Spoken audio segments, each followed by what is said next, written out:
Awas lo, gue cikol. Bolos lagi anak ini. Gak sekolah terus. Mau kemana, Pak? Mancing. Ikut ya. Bawa kelereng ya, Pak. Buat apa kelereng dibawa? Orang mau mancing kok. Buat nimpukin orang mancing.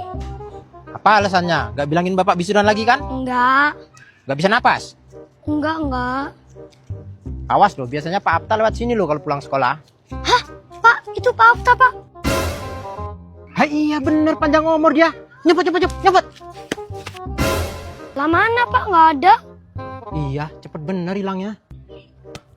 Diem. Apa sih ah?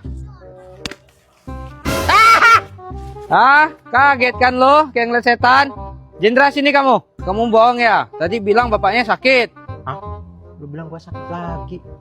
Jendra, ayo ngaku kamu. Itu mah namanya kaku. Nggak nyambung. Coba Pak Roni, jelasin pelan-pelan.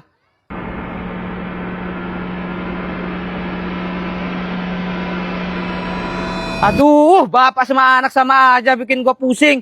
Udah bubar.